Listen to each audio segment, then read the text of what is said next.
Welcome back, listeners. So, what has been a week for you has only been about 12 hours for us. We are picking up our conversation from our witchcraft history and discussion in preparation for some of these questions that, in my mind, are actually harder for me to intelligently and succinctly answer. I tried to continue my research, and ultimately I just went farther and farther down the rabbit hole, and it became another situation where the more I know, the more I learn, the less I know.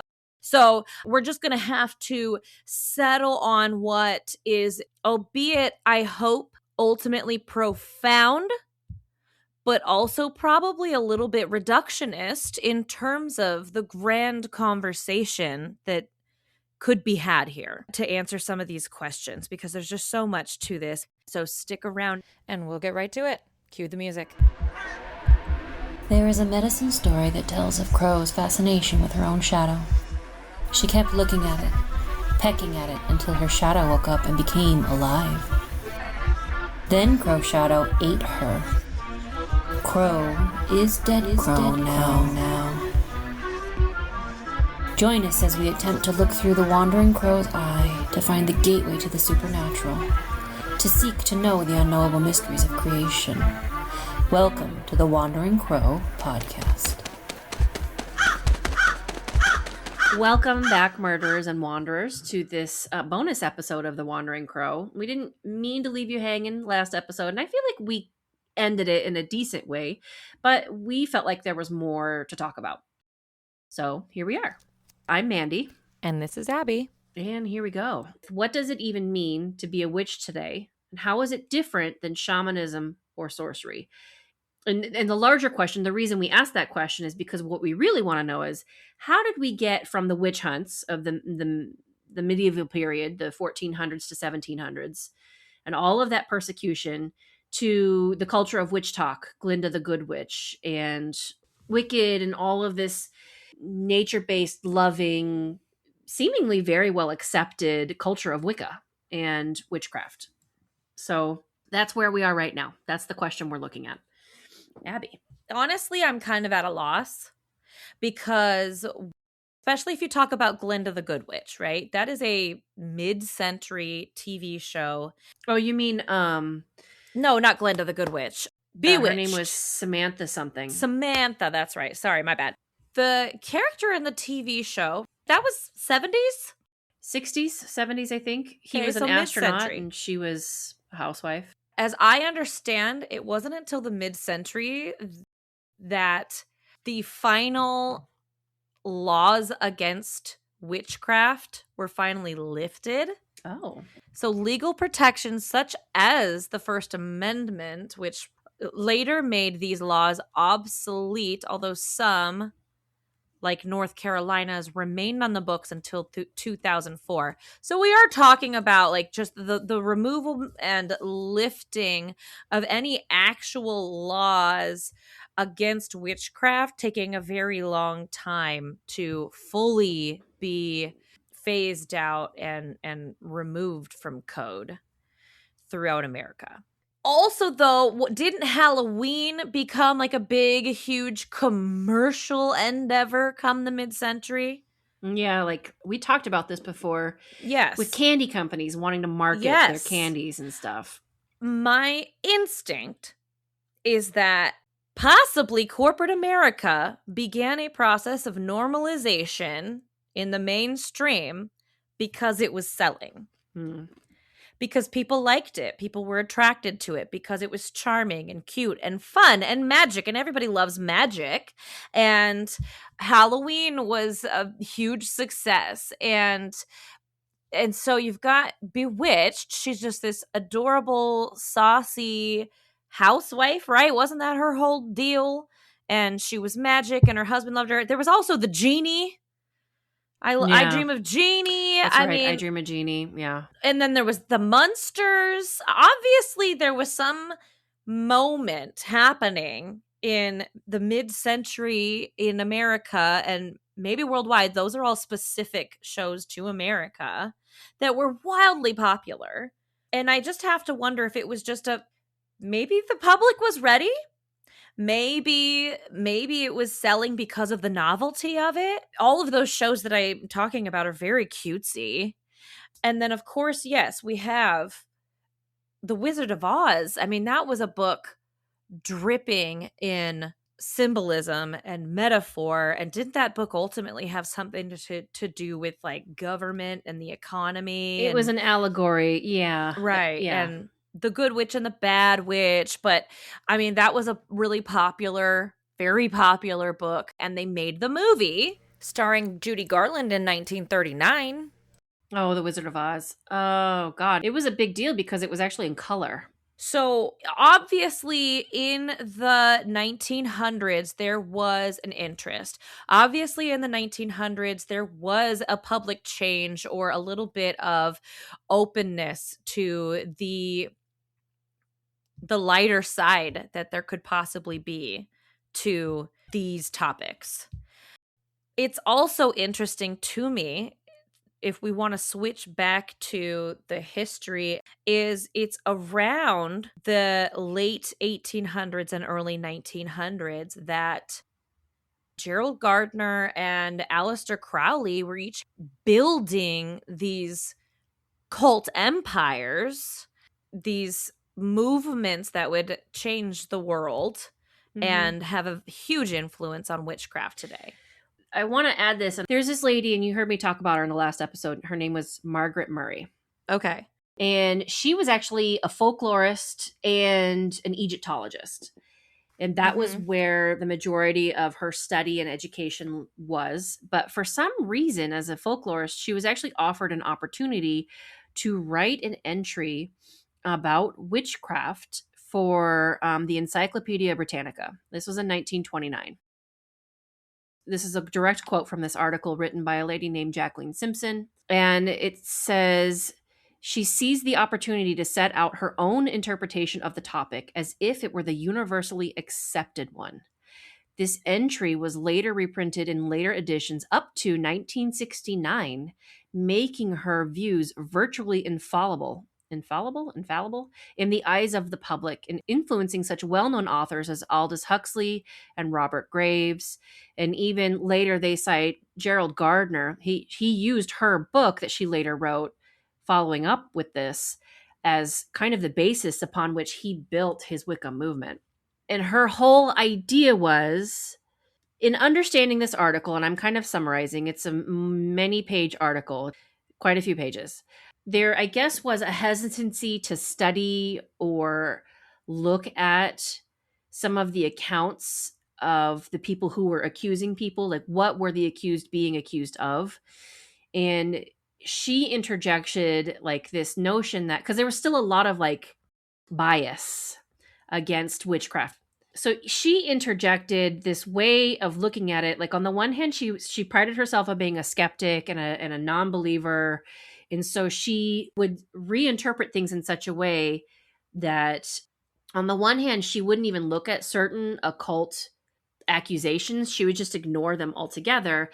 And in others, she would hype certain stuff up and like kind of change the actual emphasis on things based on if it bolstered her point or not, to kind of look at it. And what her thing was, is her belief was that there was a proto-religion that was nature worshiping, largely feminine based, and she called it the cult of witchcraft.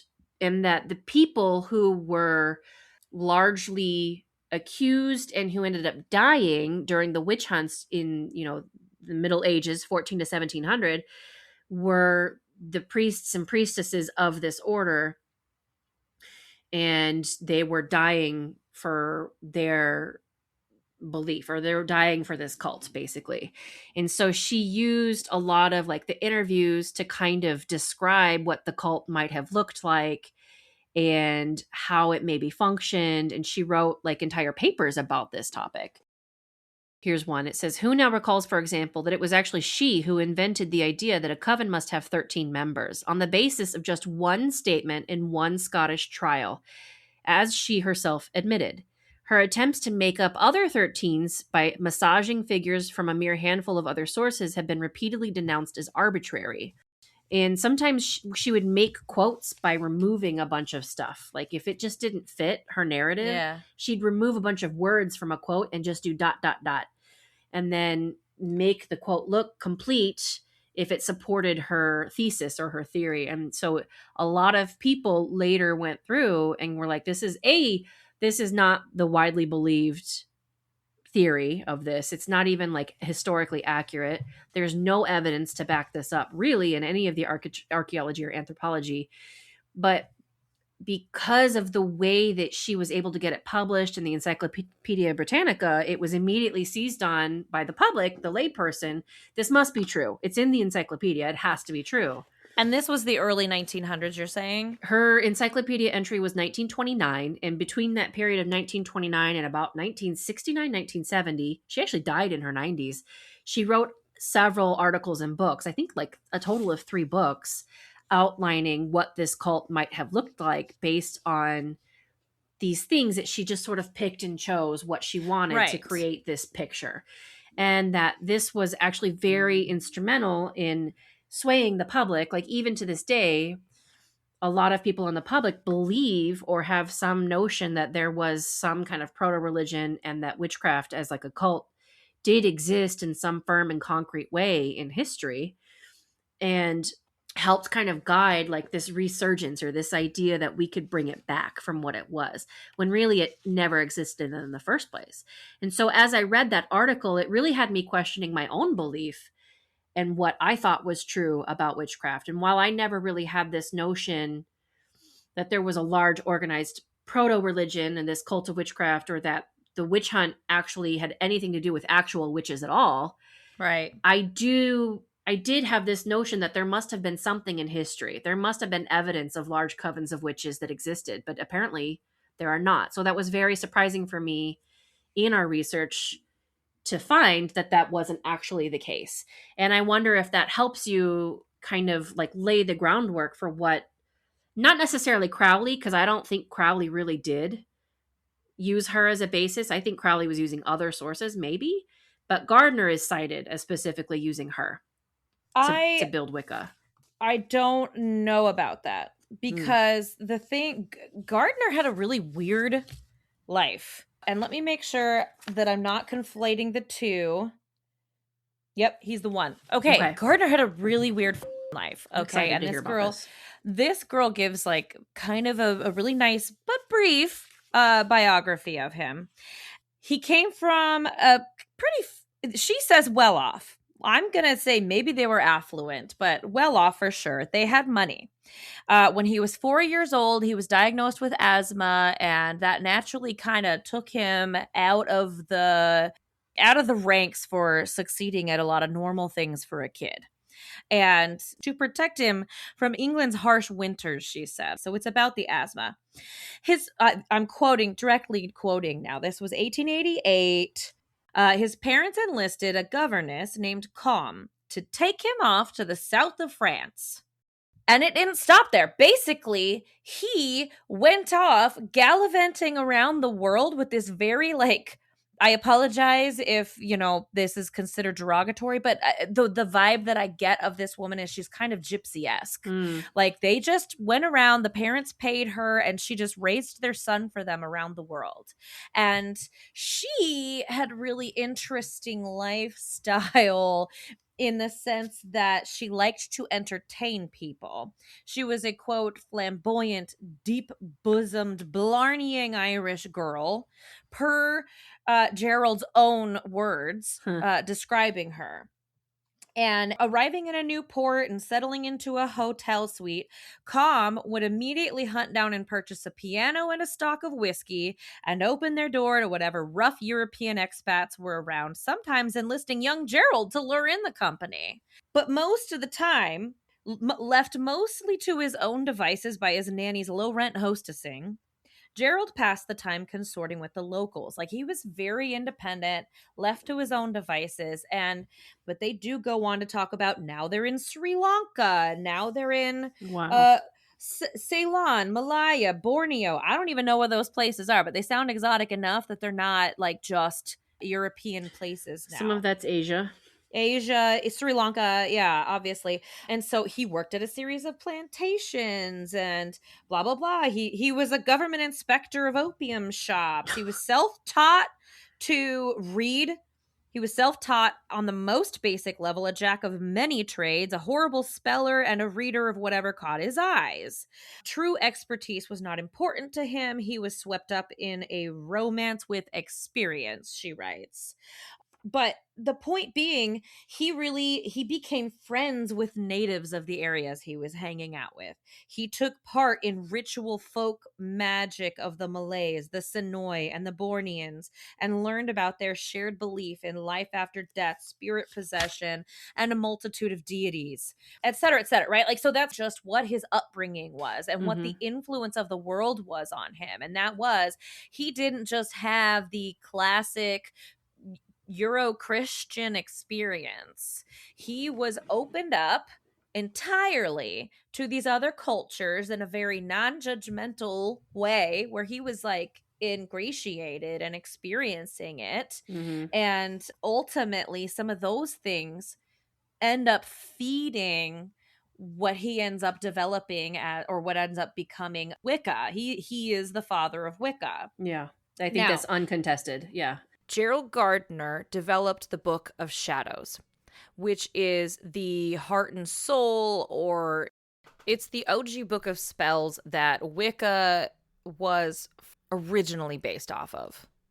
Now, the Book of Shadows was extremely derivative of Aleister Crowley's Ordo Templi Orientis, which Aleister Crowley had developed like a few decades earlier. And Ordo Templi Orientis was extremely derivative of the Hermetic Order of the Golden Dawn, which was the work of the Freemasons.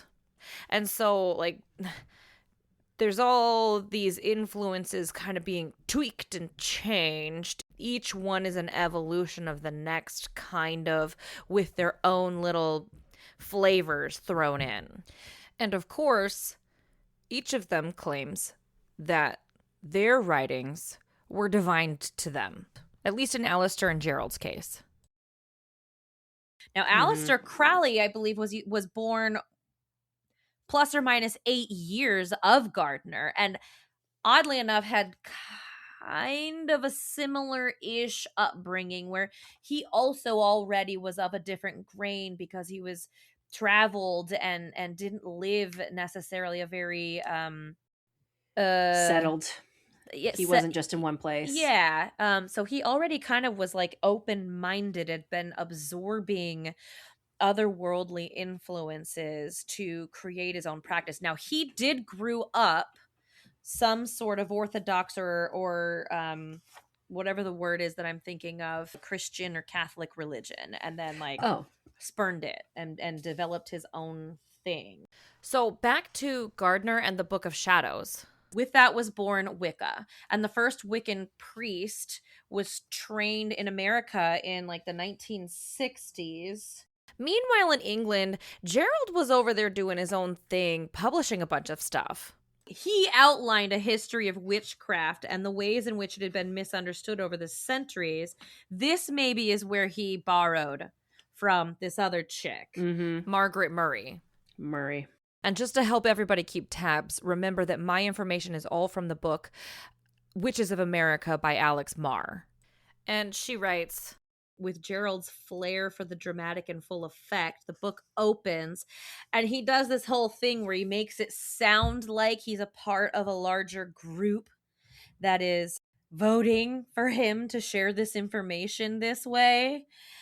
He says, I've been told by witches in England, write and tell people we're not perverts. We are just decent people. We only want to be left alone, but there are certain secrets that you mustn't give away. So after some arguments as to exactly what I must not reveal, I am permitted to tell much that has never before been made public concerning their beliefs, their rituals, and their reasons for what they do.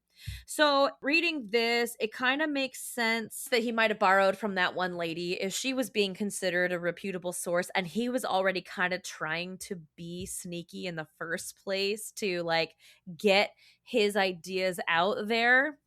Yeah, it's kind of like trying to get clout, like Like it has to be true what I'm saying. Look, she wrote about it. Yeah. This is backed up by scholars. Right. Doesn't this sound Yeah. familiar? This other lady that everybody agrees with right now said all this too.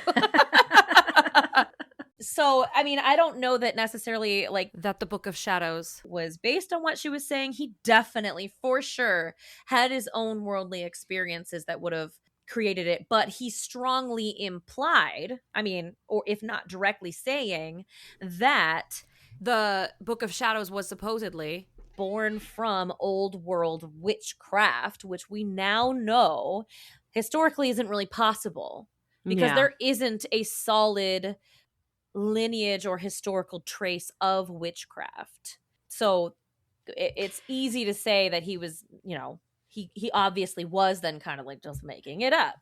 And to play devil's advocate, I do think that there probably are small, really small, like very confined to families, lineages of like one generation to the next passing on some practices, but not like an organized religious circle. And they certainly weren't large covens. Right. That's just him. Let's revisit the question to make sure we're on track. How did we get from witch hunts and persecution to witch talk and Glinda the Good Witch? That's the secondary question. The first question was, what does it even mean to be a witch today? And how is it different than shamanism or sorcery? That is a big question. And so I had to look up sorcery just to be like, what exactly is the definition of sorcery? Basically, it's witch. It's witch all over again. The actual definition in dictionaries and Britannica and whatever is just the use of black magic or bad magic against people. And there's no like in between. And when you look up an enchantress, it's just a synonym for sorceress. And we already, and so following that thread, well, sorceress is supposedly black magic, right? And when you think about all that goddesses ever were, they were basically powerful enchantresses. They were great with apothecary practices and herbal, like whatever remedies and what have you. What is the difference between sorcery and magic and shamanism? To me, it's all language. It's all, is there even a word for a person who does good magic? Wise person, healer, I guess. Medicine person, sure. Maybe. But I guess, I don't know. I feel like that's still a tricky hole because you're going to have mainstream religions talk about healers being, blasphemers. You know what I mean?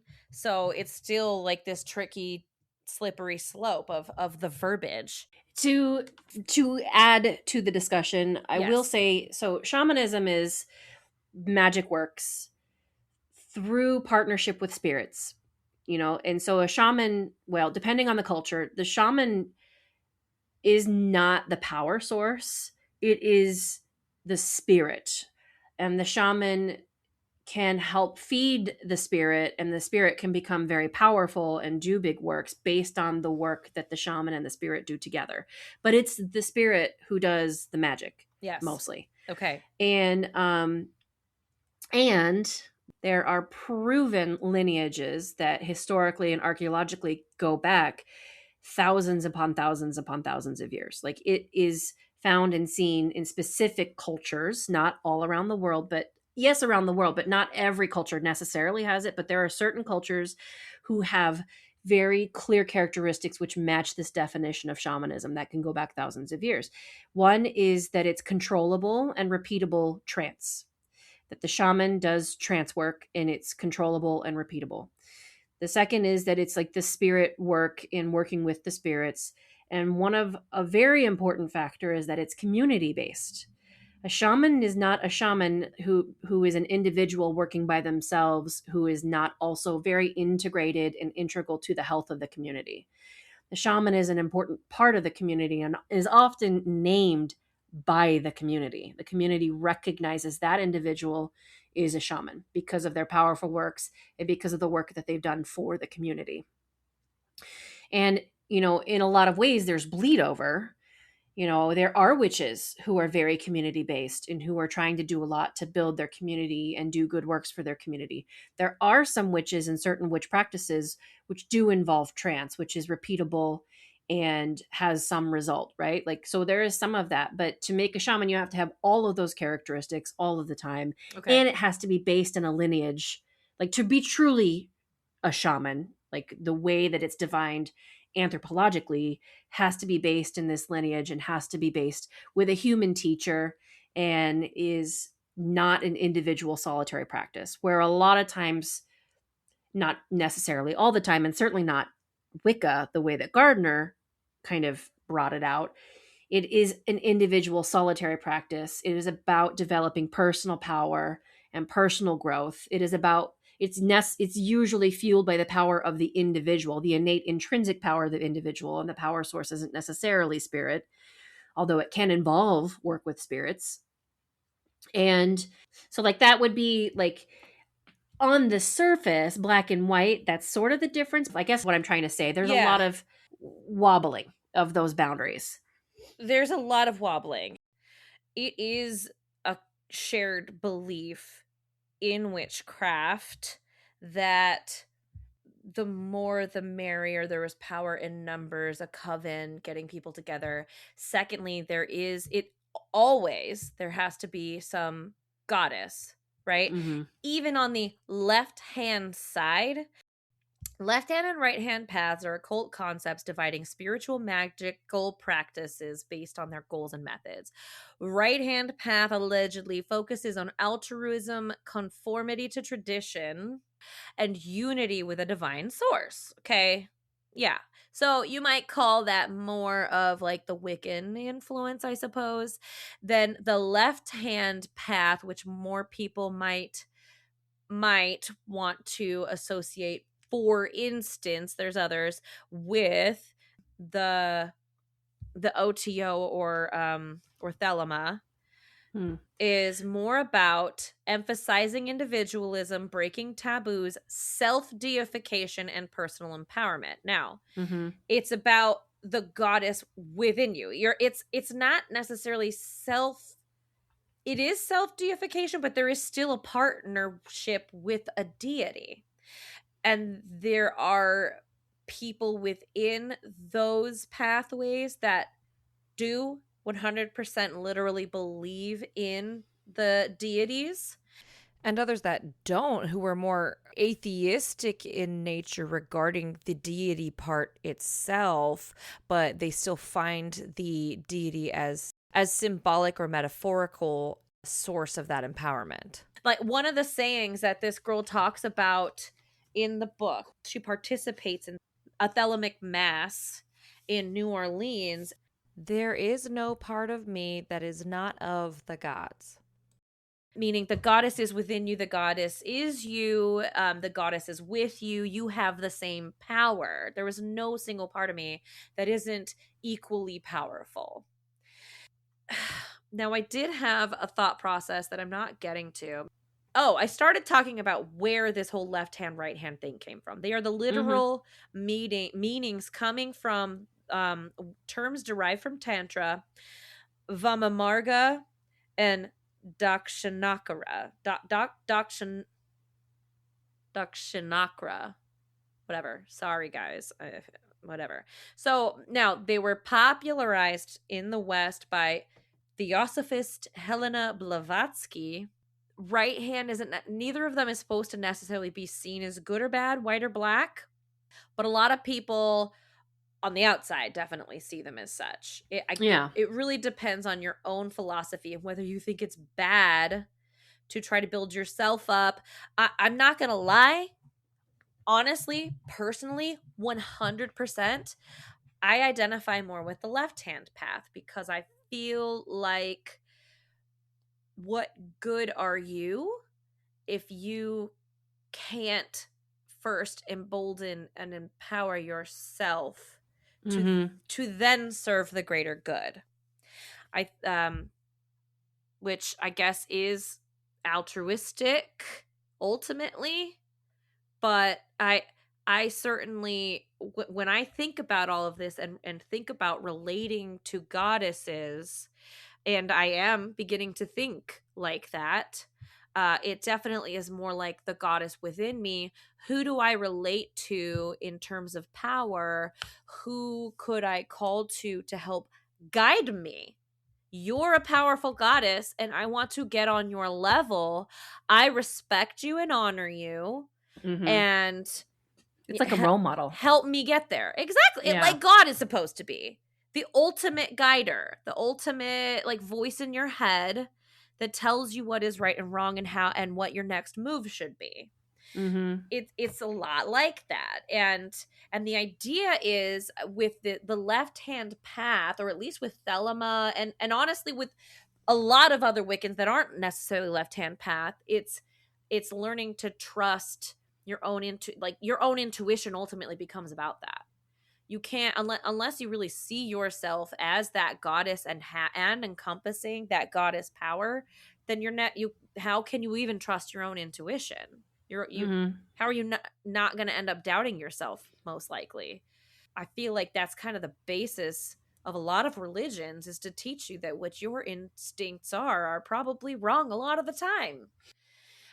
And so I think it's important to define certain ethics, and for the most part a lot of witchcraft, even the left hand and right hand, although it doesn't say so in this AI definition, they both definitely have their own code of ethics. They both follow at large this like no harm code of ethics, because whatever you put out there can be sent back to you. And on the left hand, if yourself is your highest deity, you don't want anything fucking bad to happen to you, so it's still in your best interest. And I think that there's a lot of personal freedom too. Like do no harm and understand that that's your choice. You're strongly advised or strongly right. Also, within witchcraft, mostly, even within Thelema, so there's Wicca, there's fairy, there's Dianic. Dianic I thought was hilarious because it's literally based on like worshiping the Amazon goddesses and Amazon women. That is a 100% female centric Wiccan branch of witchcraft that is like, well, wait a minute, like, because both Gardner and Aleister Crowley's practices require females and have a lot of sex magic, and there is a lot of equal power dynamic, and you need them both to bring the balance and the power. And there are sects of witchcraft that were like, but really though, do I really need to have a naked man here copulating with me for me to have power? I don't think so. And so there are these versions of witchcraft that branched out on their own that are like, no, like I feel 100% okay not doing all of that and still feeling strong in my power. And that honestly, I'm very attracted to that in witchcraft. I'm very attracted to the idea that you do what serves you in terms of what makes sense to you and feels right and flows with your own intuitive sense. Mm-hmm. There doesn't have to be this lineage. Anybody who tells you there's a right and wrong way to do it is full of shit. The Buckland book was hugely problematic. I didn't even get past the first chapter. I could already tell based on his retelling of the history and his language. He had really weird language, and some of it was like, oh, there's a bunch of individual people out there who are initiating themselves into witchcraft, and people who are just out there doing it wrong. And I was like, fuck you, dude. Like, I'm not even, if I'm doing witchcraft, and I'm not, but if I was, I would definitely just feel inclined to do it myself, because I know for a fact it was all made up. People picked and chose what served them and what felt right to them and wrote it down and shared it. And it's your choice if you like the cut of that jib, mm-hmm. but it doesn't mean it's right or wrong. And that's kind of where I'm coming from. And then I went online and read reviews, and a bunch of people took issue. Apparently later in the book, his whole thing, because Gardner's thing, a lot of his thing was sex magic, and initiation involved like some sort of sex ritual. with the females, which was like, meh. And this guy basically was like, oh, well, you're not being initiated correctly unless you're like being initiated through sex or whatever, I think is ultimately what he says in the book. And people were like, no, you can't write a book and like tell people that. Yeah. Like that's garbage. That's not good. Don't do that. Bullshit. So, and the reality of the matter is it's like, who initiated Crowley? Who initiated Gardner? Mm-hmm. Some demon or whatever. Whoops, there I go again, pulling from the old demonology playbook. Some like thing whispered into their ears and allegedly, just like all the other religions in the world, told them what to write down. That was definitely Aleister Crowley's story.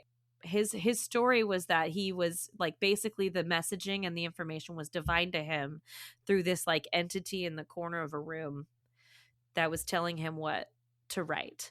And anyway, so it's just like, just stop. Don't stop saying it.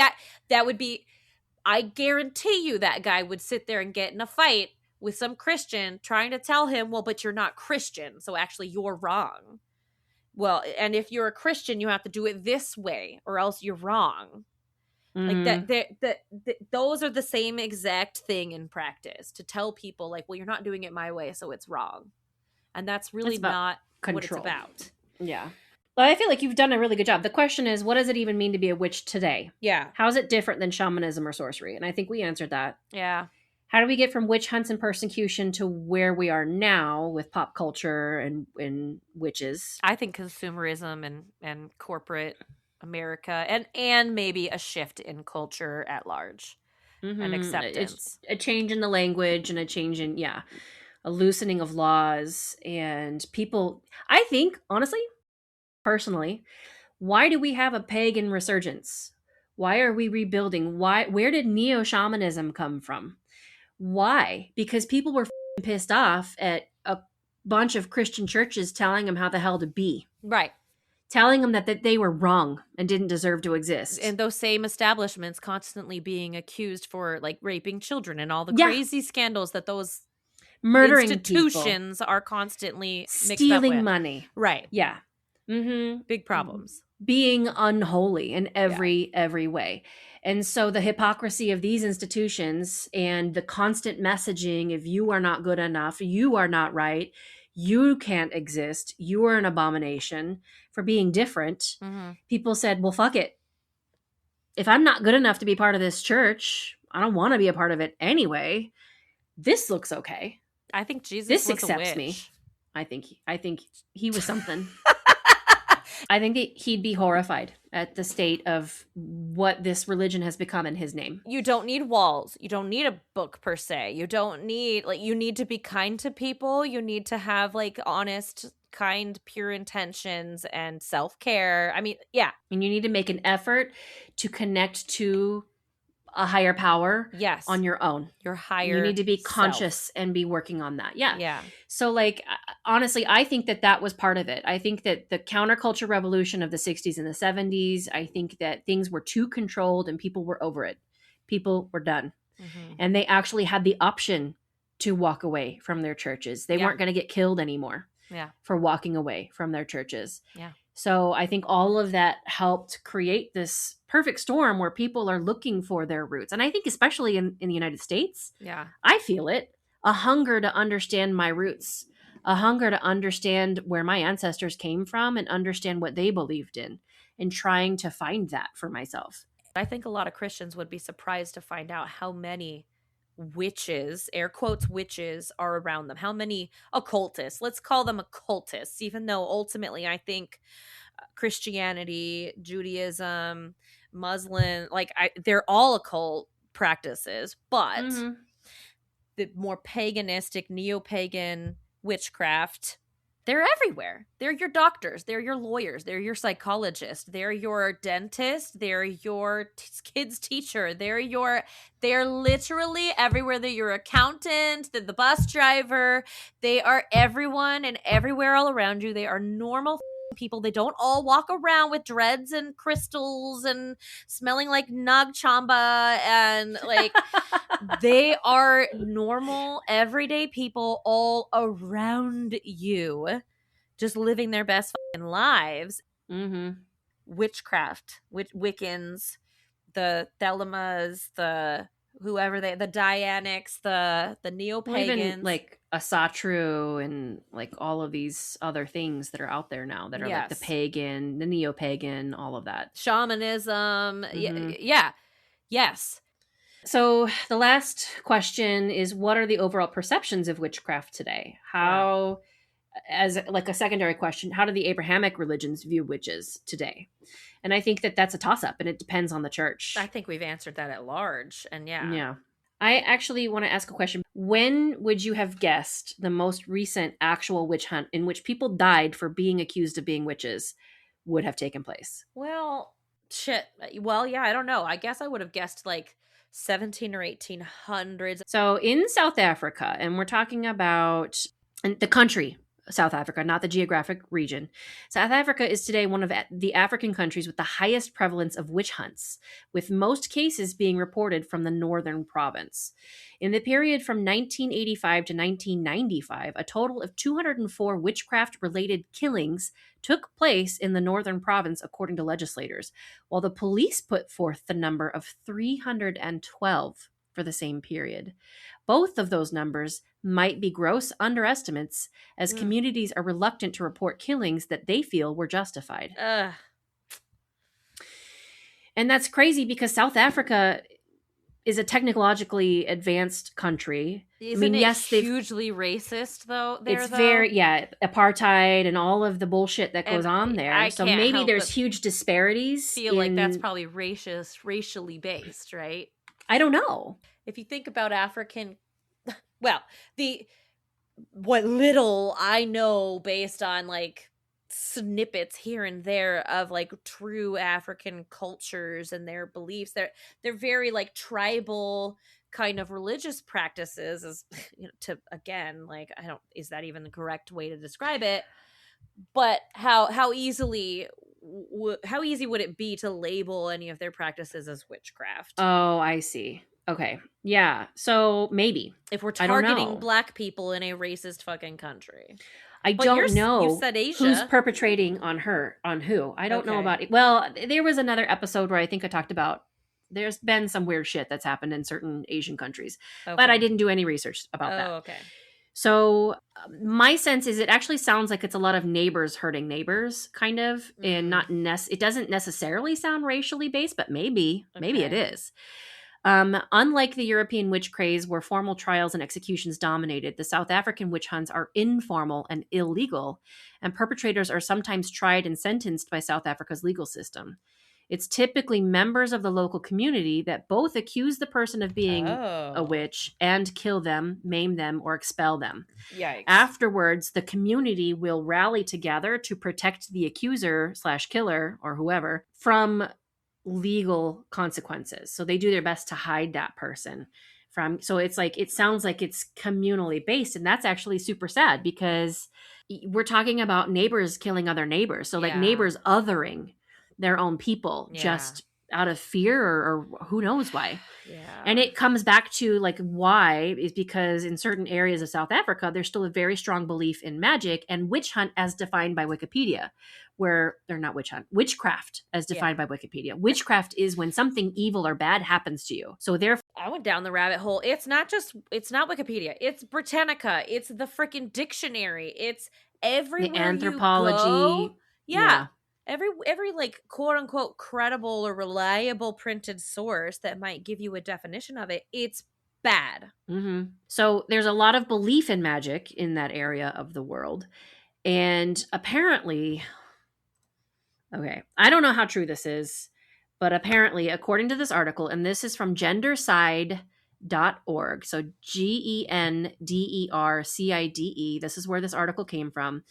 There are places in Africa and South Africa where some self-proclaimed magicians are using human body parts for their rituals. And so is, and here's what it says. It says exactly how widespread this practice is remains unknown, but it's easy to understand how even a few real occurrences would be enough to scare the shit out of neighbors and tip over into hysteria in these communities and cause paranoia, and which would then result in some kind of a witch hunt. So it's that brings up a good point, though, that you can't always whitewash everything. Like, we're sitting here talking about how witchcraft isn't bad, witchcraft isn't bad, witchcraft isn't bad. We're both also inherently aware that there are bad actors everywhere in everything. Everywhere. And there are some people who I believe turn to occult because they believe in that power factor, and their intentions are all bad. Mm-hmm. So there's definitely probably more than a few examples of real world people in America right now. Yeah. Who are out there proving the other side right. Mm-hmm. It's true. So, and I want to say it's not just South Africa. The article later goes on to talk about witch hunts in Zimbabwe, Tanzania, the Democratic Republic of Congo. And they kind of try to break down like the gender issues. There is a group of witches that they're called the penis shrinking witches of West Africa. There are reports of so-called penis snatching witches, which are not uncommon in West Africa. And in these reports, the alleged witch is usually a man.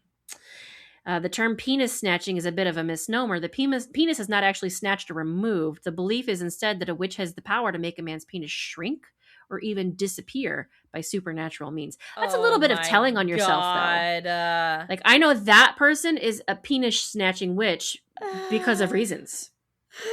Nothing personal. It's George Costanza. Yeah. I was in the pool. It shrinks when it's cold. Yeah. I know. Yeah, but anyway. Or everybody else is really well hung. The classic black stereotype. Like, every so often there's a guy with a little wiener and he's like, she did it. A witch must have done this to me. I swear. It wasn't like this when I was born. So that was that article. So that's one instance where we're not that far away. Yeah. And again, I referenced this yesterday. When I watch these shows, these paranormal shows, a lot of times they devolve over the seasons into these bizarre, these paranormal ghost hunts in which somebody inevitably gets possessed by a demon and somebody has to do like a seance or like an exorcism. And it's like, this is clearly like group hysteria in action. I don't believe for a second that any of that is legitimately happening. Not in any of those cases. Like a few of the ones where, but you can tell when they're hysterical and they're just playing it up for the camera. And the problem is that that's the kind of mentality where these witch hunts start. Those are the kinds of people, if they decide that someone is evil, there's no amount of logic or evidence that's going to convince them that they're not evil. Yeah. And so here's an example of that. There's this guy. His name is the Reverend Greg Locke.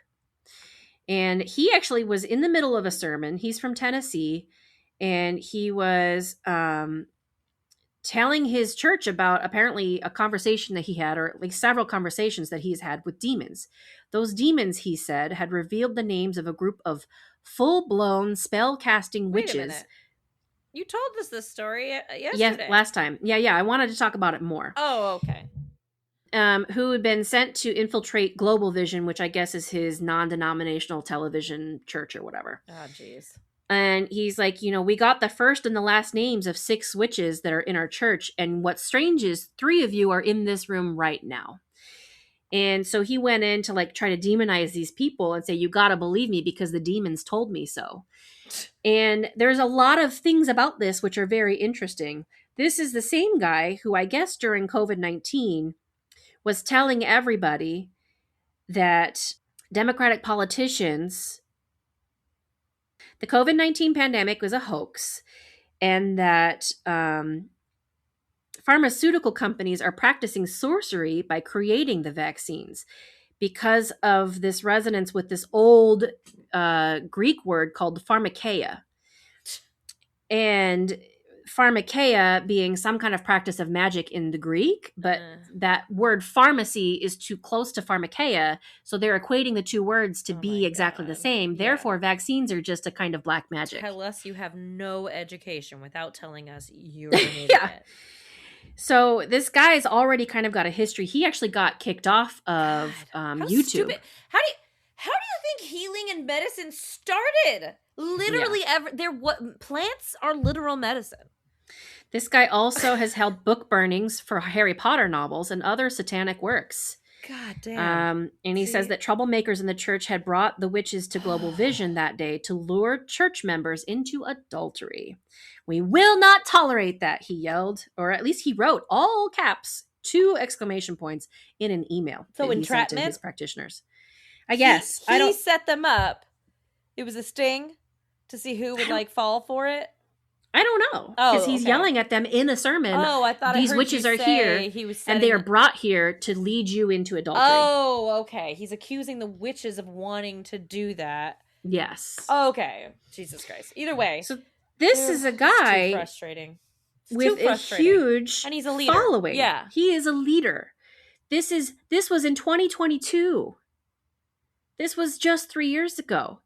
So this is concerning. And then, I have seen some emboldenment of certain Christian groups to go to metaphysical stores and to have, what are they called? They're called pray-ins or prayer nights, where they will just sit there for hours and hours outside of this store with candles. Yeah. Saying, verses from the Bible and saying prayers. Oh, so and witchcraft. Yes. Those idiots. They believe that these metaphysical stores are emboldening people into the occult, into witchcraft, and thou shalt not suffer a witch. So we need to pray away the evil. Let's light a candle and set our intentions together as a group. Group chant. And say the magic words out of our special magic book. Once upon a time, I was still very young, and I was like, I grew up with church, and there was a real sense of community, and, everybody seems to love it, and maybe this is really good for me. And so I went back to church a couple of different times, a couple of different churches, and every time I went, I just got the weirdest cult heebie-jeebie vibes. I was like, how do these people not... I don't belong here. I don't like this big group, blah, blah, blah, blah, blah, blah, and Christ be with you. The whole room, stand up, sit down, kneel when I fucking tell you to kneel, sing this song and unit, the whole, group chanting thing. I'm just okay, look. And the funny thing is, I'm not trying to put down every occultist ever, because every occult basically has those sorts of rituals and practices. My entire point is to say the reason it made me uncomfortable is because I did grow up Christian and was made to think that those sort of settings were bad. But after being gone for a while and trying to go back, I saw it for what it was, which was a fucking cult. The exact thing that I had been told all that time, don't get saved, don't be them, don't do the cult, don't drink the water, Kool-Aid. Don't drink the Kool-Aid. Yeah. So anyway. I think the reason I asked the question is, I feel like a lot of people have started to feel safe. There's huge Instagram, social media followings and influencers. Huh? People feel safe being mean. Is that what you mean? Well, yeah, that now, yeah. Okay. I think people were starting to feel safe going back to non-Christian paganism, indigenous Americans going back to some of their old indigenous beliefs were starting to feel safe to practice again. New generations of kids feeling safe to try the neo-paganism, to go back to believing in Odin and Loki and Thor, in resurrecting these old beliefs. And yet, here we are not that far away from witch hunts. We are not that far away from this kind of mass hysteria. And we literally have a religious leader with a large following. It could happen tomorrow, and we could all be like, yo, the writing was on the wall. And I guess what I want to bring that up for is personal awareness for all of my witchy friends. There is this tightrope I feel like we might be walking a little bit in safety. In our personal safety. And on the one hand, we should all be free to practice what we want to believe and practice and, speak freely about what we believe. On the other hand, I'm worried for people. Oh, yeah. I am worried for marginalized groups, people No. who are already marginalized becoming more marginalized and possibly being injured. I worry about the climate that we're in right now. We have a president who won't even like touch the Bible, and he can't quote a single verse from it, and yet he explicitly says that he's a Christian and puts them on a pedestal and encourages them to feel bold and be violent, superior, right? Yeah. And so that's a real thing that's happening. Again, it's that frustration from knowing that they're not even seeing it. No, they're not even seeing it. It's really a platform to voice hatred and to feel better about your own shitty circumstances. It's a distraction. It's a distraction. Yeah. Hate those other people over there. I'm your friend. Yeah. Don't hate me. Hate them. They suck.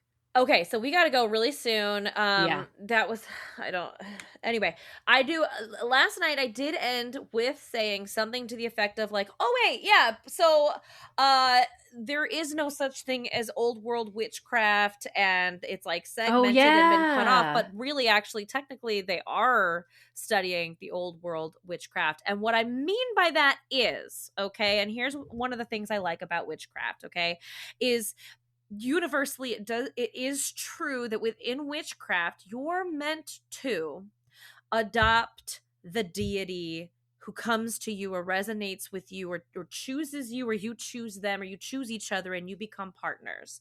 And it can be more than one. There can be a deity of your house, there can be a deity of, like whatever it is. And so I will say, in terms of just where the language is right now and how witchcraft has retroactively been applied to Celtic gods and religion, to the Nordic gods and religions, to the Greek mythology and old Roman paganism, all of those old world gods who we could really say, I mean, like, fuck the nomenclature, were the original witches, were the original sources of some of this ideology. Those are the people being looked to. Again, I like how yesterday you called me out that worship maybe is not the right word for shamanism. I think worship probably fits for maybe some people in witchcraft, but I would say the vast majority it's partnership is a better word. They call to you, you call to them. Maybe you serve them and they serve you. It's just like the brownies and the ghosts and the whatever. There's like this weird mutual respect between each other. You gotta, if you do something for me, I'll do something for you, and it's what you give is what you get. And so that's what I meant by that when I said that yesterday, and that I would say is a very solid assessment, even like stripped without any of the ritual or craft and all the other billions of nuances. I also hinted, and this will be really quick, I also hinted in the last episode that some of the other materials that I've been reading are, for our moon episode, I checked out a book called Moonspell Magic for Love. And those are just like cutesy, like essential oils and herbs, and like make a wreath of lavender and hang it on your door, and protection spells for the house. And like, it's just cute, nice things that make your day better and make you feel better, honestly. But like also, yeah, there's the sympathetic magic, which we've talked about before. And there's many books out there about house magic and, what it is to build a home of witchcraft. And really it's about being cozy and comfortable and creating your perfect little sacred space for you to like live in and raise your family in and rest and heal and do what you need to do in there, and that it's going to be optimal to you as a person and spiritually. Anyway, so it's been a really fun rabbit hole to go down to. I think ultimately I'm a witch. Probably a left-handed one, bitches. It feels really good.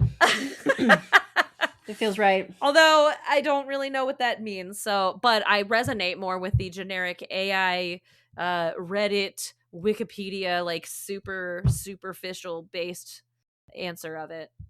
I like it. Thanks. I have no complaints, no notes. Do it. I think you'd be happier. Yeah.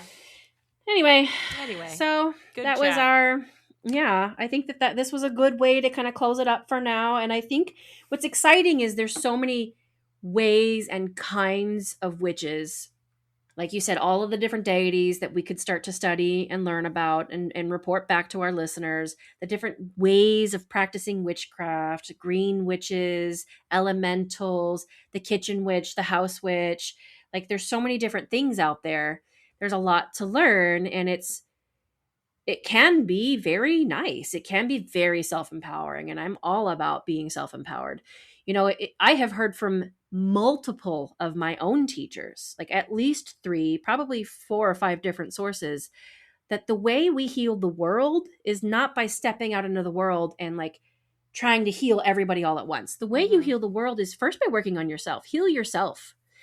And that will resonate. That will send out ripples into the world. As we heal ourselves, we set examples for the people around us, and we have impacts on the people around us. And as we heal ourselves, we can help others around us to heal.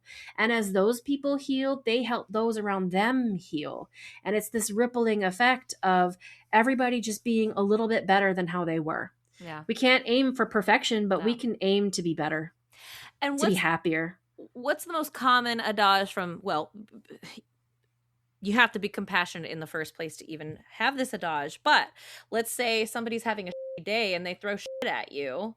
Well, you know, I have one of my closest friends is just like the most compassionate person in the world, and I may be like venting/ranting about like an interaction with somebody, and her answer will almost all the time just be like, well, you know, you never know what happened to them that day. And what she's getting to the heart of is, are they taking care of themselves? Like, what are they going through? When you are not having a good day, you're gonna spread that shit to the world. She's one of those people that's great. Like, she takes really good self-care, and that shit bounces right off of her, obviously, because I'm sitting there blah, blah, blah, blah, like spreading it. I'm doing the work of spreading it by like venting about it to my friend, and she's just like, boop, bounced off of me. It's over. All right. Anywho, so yeah, that's what it's all about. Yep. Self-healing. Yeah. Anyway, so here we are, and this has been another episode of The Wandering Crow. Next week's episode is what? Appalachian mythology. Yay! Next week's episode. I even pronounced it correctly. Appalachia. Yay. Bye! Bye!